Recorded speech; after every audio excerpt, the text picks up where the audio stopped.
hope to think that the worst case scenario wouldn't have happened, but I think that was on everybody's mind. I said, Coach, do you have a pulse? Because he says, I don't have hardly any pulse. And about that time, and I said, I don't either. And then he went limp. He just stopped. So I just told him, got emotional. I remember running by a couple of the basketball players who were out in the main lobby. One of them is my cousin. I remember looking in his eyes and I knew it was bad. I had two of the older guys come running over and say, hey, Coach needs help. Like, Seth's down. And I was like, what does that mean, Seth is down? I truthfully didn't think Seth was going to make it. It was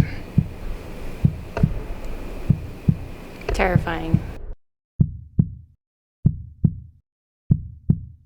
It's a normal day. If we were challenging the kids to finish this, we call it a Sweet 16. They got to get back and forth on the court 16 times in a minute. And I felt fine through the whole practice. And we were finishing up, and I was pushing him. I was standing over there, and then Seth just collapsed. The first thing I remember before I blacked out was started feeling dizzy and my legs started shaking. Yeah, he just kept gasping so hard for air, as hard as he could go. I called 911.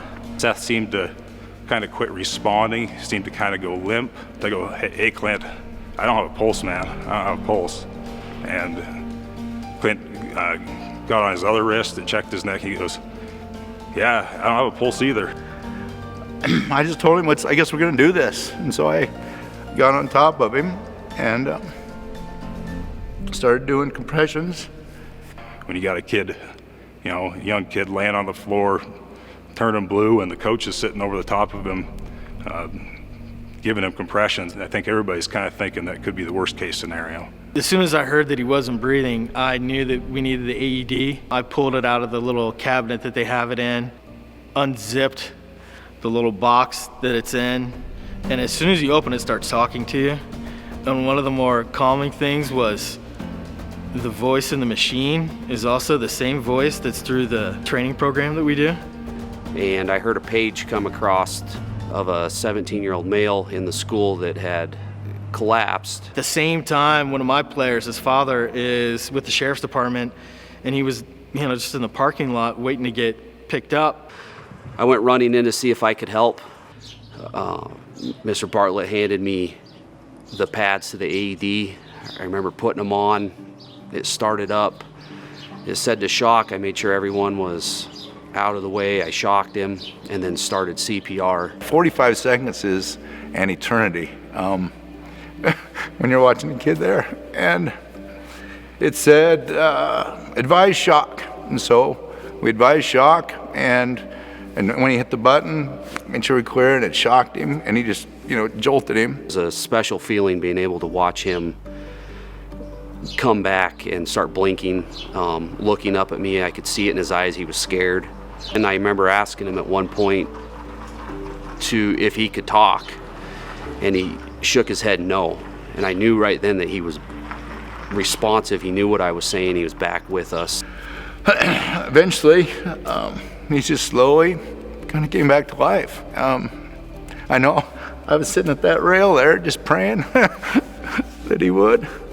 Thank God for coaches and staff and law enforcement and the technology they have to use to help people. It is very important for schools and patrol cars, any place that has a larger group of people, a lot of time to have AEDs, because the sooner an AED gets applied in a cardiac arrest event, the better chance of survival individuals have. Yeah, I think that's 100% what saved my life, because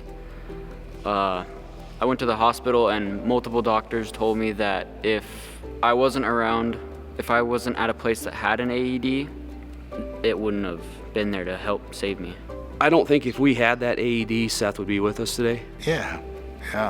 It's amazing, I think every gym should have one for sure, and every coach should for sure take the training, I'm just so thankful that our coaches go through the training that they do, our staff goes through the training they do. When he first wanted to get back into practice and doing the things he wants to do as a 16, 17-year-old, it was terrifying to let him go, but you can't hold him back. I mean, he's got his entire life ahead of him, and so we have to trust that he's going to be okay, and that thankfully he has guardian angels watching over him every day.